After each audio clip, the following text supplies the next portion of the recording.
Hi there, this is Jeff Jochum, and welcome to the Specialism Revolution webinar series, part 1. This is titled, Is Everything You Know About Marketing Wrong? Let's hope not, but certainly we're going to dig in a little bit and figure out how much you do know, or how much of what you know is still valuable and how much isn't. So let's kind of start with a question, shall we? We will start with the question of, what do the Easter Bunny, the honest politician, and the upscale customer all have in common? That seems kind of easy to me. They don't exist. All right. Oh, I telegraphed that one, didn't I? I feel like I may have rushed a little. Did I rush it? So the first thing I guess that comes to mind is, who am I to be making such bold claims that these things don't exist, particularly the upscale customer? So let me take a brief moment and talk about myself. I'll try to make it as quickly as I can. It's something that it's not something I'm very comfortable doing. I have a tech background. I am a business and strategy coach these days, and kind of have been for the last couple of decades. I started and sold 3 tech companies starting in the late 80s and even early 90s. And I ended up in this industry, or in the photography industry, in early 2000s at a company called Pictage, where we moved it from 3 million to 40 million in about 2.5 years, and then sold it to Tommy Hilfiger, the same equity company that owns Tommy Hilfiger. And then I went to work as the head of marketing for a company called DeviantArt. And you may or may not know, DeviantArt is the world's largest online curator of art, top 150 site. We had somewhere in the neighborhood of 36 million uniques a month and 8 million subscribers. And then I oversaw the growth of SmugMug to SmugMug Pro, another photography site and photography business, and we doubled the business while I was there. And since then, and during that time, I've coached and worked with a lot of different photographers, some whose names you may know, some who you don't. And most recently, particularly over the last few years, I've been working as a business coach and strategist, and I defined and kind of leveraging the concept of specialism as the next evolution for business strategy. I came to this conclusion, at least initially, back in 1995. Okay, so what else have I done? I've also written a book called Work Happily Ever After, and it is out there at Amazon and the iBookstore, and you are welcome to purchase it. It's about specialism. It's kind of a primer on how specialism works, and it really kind of focuses on the 16 laws of specialism. And then finally, I created the community and the Business Team X Academy, which is the sponsor of this webinar, and where we not only coach and train other businesses, but we actually coach and train other coaches as well. All right, so let's move on. Let's get to the point, shall we? So why are upscale brides on that list, and upscale clients, in this case I'm going to use brides as an example, on that list in the first place? I mean, if they really don't exist, why are there hundreds or even thousands of books, classes, workshops, advisors that are constantly telling you how to find, attract, pitch, and sell to quote-unquote the upscale client? Now, maybe it's the same reason we keep electing the same old guys to public office and expecting different results, wishful thinking. I actually don't call it that. I call it the big lie. The confusion about the concept of upscale clients, upscale brides, upscale anything really, is centered around the increasingly inaccurate belief that we can categorize the behavior of anyone by their age, education, location, income levels, and so forth. And these points of data are generally referred to, and I'm sure you've heard this, as demographics, or I like to say demon graphics, and have been that's actually been at the center of 99% of all marketing theory and execution for almost 100 years. But here's the thing. Demographics really don't work. They never really did. So why does every professional marketer and marketing company use them if they don't work? Well, I think you can blame that on a psychological bias known as anchoring. Anchoring is a cognitive bias. It's part of our unconscious, if you will, that describes the common human tendency to rely too heavily on the first piece of information, which we call the anchor, when making decisions. So what that really means is when we don't have clear data that helps us understand the behavior of the market, we'll use the information we have, which is usually something that's easily obtained like demographic data, and we'll use it even if it is totally invalid for our purposes. So those of us who aren't satisfied with the big lie, using demographics as a key indicator for behavior and how clients and customers are going to act, we're often forced to compile social data, stories, examples, anecdotes to reach our own analytical conclusions. And for me, this is why and how I initially derived the concept of specialism over 20 years ago.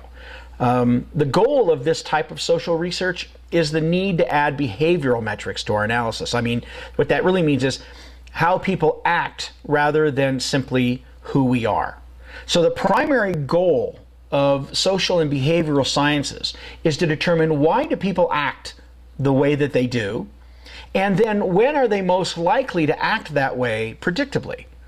So if you haven't discovered this already, human minds are staggeringly irrational. I mean, especially when it comes to buying stuff or making decisions. Knowing where they shop and how much they spend isn't nearly as important as knowing why they shop there in the first place, which is even more a reason, an even bigger reason to ignore the big lie. So luckily, there have been lots of social and behavioral research going on over the last few decades, and this has created some new insights into why consumers act a certain way under certain circumstances, with increasing scientific accuracy. And that's regardless of how irrational the behavior may seem. So very recently, there was actually a very broad study conducted by Roy Morgan Research, which is one of the world's oldest and largest consumer research firms. And it included 10 years of behavioral data spread out over 1 million consumers in 3 different continents. So a lot of what I'll present here comes from that data and study, as well as from Dan Ariely's book and a lot of his research on predictably irrational behavior. All right, so let's move on. So let's get back to the upscale consumer or the upscale bride. Why am I stating that she or they simply don't exist? Well, in part because the concept of upscale anything is rooted in demographics. And in this case, that really doesn't work. And also, just because they have money to spend doesn't mean they're actually open to spending it. And finally, it certainly doesn't mean that they'll want to spend it on you. So that brings us to 2 questions. The first is, how do you know what peeps will spend their money on? And the second is, how do you use that information to make your business more successful? So to answer the second, we have to understand the first. How do we know what people will spend their money on? To know this, we have to understand that people, like businesses, fall into certain behavioral categories. So on the conservative side, there are bargainers.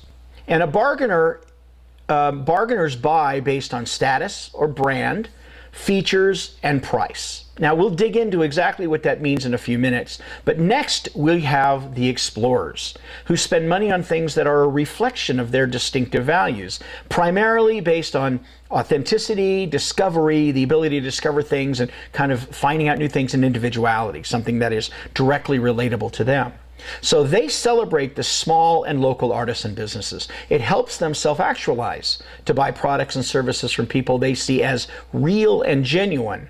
And they're not interested generally in national brands, fancy logos, or snappy slogans. And then finally, we have exclusives, who are basically explorers with bigger budgets. They aren't hampered by buying limitations. And now they're also based on authenticity, discovery, and individuality. But because they have greater freedom, you can add to that connection and scarcity.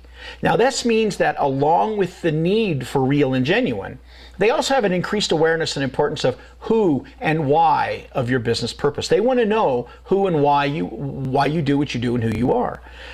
And they will always choose businesses whose goals and values align with their own. And they're happy to pay a premium, not just willing, but happy to pay a premium for those products and services. Here's an interesting statistics. 92% of exclusives refer to themselves as big spenders. So now collectively, I identify explorers and exclusives as the X's. They represent a specific type of market that is different from the bargainers. Now, for most of us, that is creative, personal brand, or service-based businesses, the explorers and exclusive, the X's, should be our primary target. I mean, not the demographically upscale of anything, and certainly not the bargainers. All right, so why the X's? Well, that's easiest explained by exploring why not the bargainers. So what the bargainers really value is the deal. The bargainers are all about price to value ratio, not getting taken advantage of, and making sure they get their, quote, money's worth, unquote. Their primary goal, the bargainers' primary goal, is to find the deal that's too good to pass up. And that is often the only way to get any of their money. Now, does that sound familiar? Do you have clients like that? I'm sure you must, because bargainers represent 52% of the buyers in the market. But this is interesting, only 23% of discretionary spending. That's on stuff that makes them happy. In the business of photography, weddings and portraits and so forth, only 4% of them consider themselves big spenders in their own self-described behavior. So does that mean X's never care about price? Well, they actually do care very much. However, they generally don't consider it as a key purchase requirement unless, one, they have no other way to connect with a product or service, or two, it's a commodity and price is the only differentiator. So basically, they'll only consider price important when you make them do so. They'll only consider price when you make it something they have to acknowledge. So let's take a look at the numbers. I mentioned to you that we're going to do some statistics. Let's take a look at the numbers and how they lay out. So how many X's are really out there? So let's take a look at, first we'll look at population. And the population by percentage shows us that bargainers represent 52% of the market. Above that, explorers are 22% and exclusives are 26%. So we can break the market into two pieces. The bargainers at 52%, and remember, these are people looking for the deal. And the X's at the top end, who are 48%, and they're looking for exclusivity, authenticity, discovery, individuality, and so forth. Now, those are percentages, and percentages can often become misleading. So let's take a look at real numbers. So in the US, we have 120 million consumers we've identified as bargainers, and 54 million explorers, and on top of that, 59 million exclusives. So the X's in this case represent 113 million people in the US that don't consider bargaining as a natural part of their buy decision. Now we'll kind of get back to, so now we know what the numbers are. We know how many people are out there. So again, if you're selling into the market and focusing at the X's, you realize that it's not nearly as narrow as you may have thought it was to begin with. So let's take a look at how they spend. Bargainers spend, or explorers and exclusives, spend 77% of the money that gets spent out there in discretionary spending. 77%. Only 23% of discretionary spending is spent by bargainers. By discretionary spending, we mean things that you aren't required to pay. Rent, mortgage, gasoline, things like that. These are things that you choose to spend your money on. If you're in a business of commodity, or if you're in the business of selling things to consumers that they must have and cannot live without, these numbers don't mean anything to you. But if you're like most of us, you're in the business of selling something they can say no to, this is really an important slide to realize. That 77% of all of the spend comes from that top end of the market. And now let's look at profits, which is really surprising. Bargainers and explorers and exclusives break down this way. 95% of all discretionary profits come from the top end, explorers and exclusives. That means that even though bargainers represent 52% of the market, they only bring to us 5%. So I've shown you that 48% of the buyers in the world represent 95% of the profits. And that all comes from the X's. Conversely, that also means that 52% of the customers only generate 5% of the profits. And those are the bargainers or deal seekers. The big question is, of course, What business do you want? Who do you want to do business with? What client type do you want? So how do you bring them to you? Armed with that knowledge, how do you attract the X's to your business? First, it helps to know that they are a lot like you. Exclusives and explorers are 4 times as likely to be entrepreneurs as bargainers. Further, they state that they are not attracted to conspicuous consumption, status brands, for instance, and have a highly individualized view of the world, looking to express their own values by what they buy, what they do, and who they do it with. Now, I'm assuming that probably sounds familiar to you. There are some really strong brand identities out there that are focusing very successfully on the X's.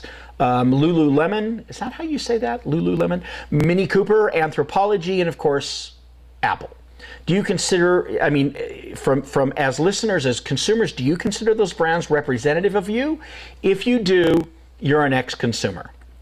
And knowing that X's are looking for authentic businesses who reinforce what they stand for by spending their money with them, the easy answer to attracting them is to do the same, and that's be you. Building a business that stands for something authentic. Be able to express it simply with genuine passion. Connect them at a very personal level. I know that this is easier said than done. I mean, but it's actually at the core of the success of specialism business and even what I teach. As a business coach and consultant, my solution over the last 2 decades has been to create a business strategy that focuses on you and what makes you unique. So to get to that, to reinforce that, let's talk about the first law of specialism. Anyone can copy what you do. Nobody can copy who you are. This message is at the heart of the new concept of brand. So what's new about it? Well, first we have to know that brand is no longer about quality. Now brand or quality just means it works. This comes from a book written by Clotaire Raphael called The Culture Code. I recommend it very highly. But he's identified what we think of when we hear or certain words or experience certain ideas. And the idea in the Western culture of quality basically says it works, which is why you can't differentiate yourself on that. So if brand isn't about quality, what is it about? Brand is about trust.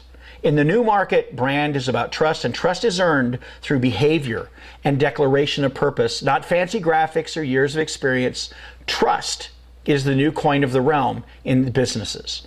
And what is trust? Well, trust is about authenticity. And that means how you act is least as important as what you do. Are you there for your client or for yourself primarily? In the 21st century, ex-consumers are too savvy to believe that you can fake authenticity. You can't fake authenticity. In fact, it's the experience they get from working with you that either reinforces trust or damages it. Faking it until you make it, or fake it until you make it, is a recipe for failure with X's. This is a great quote. Sticking feathers up your butt does not make you a chicken. Comes from a book called Fight Club. Really an excellent book on understanding how people act, the behavior, and how consumers act. So if we think about that consumer behaviors, we kind of do a quick recap. There are 3 of them, right? 3 basic behaviors: bargainers, explorers, and exclusives. So as a business person, how do you kind of connect with that? Well, understand that each category of those consumers maps to a category of your business strategy and your business model. Each category is designed to attract, whether you mean it to or not, designed to attract a category of consumer. Generalists attract bargainers. And when I say generalist, I mean, again, anybody who can do what their skill is for anyone who's willing to pay for it. It quickly becomes a commodity. It's not tied to who you are, what you stand for, or what makes you different and unique. And that is the category that bargainers love.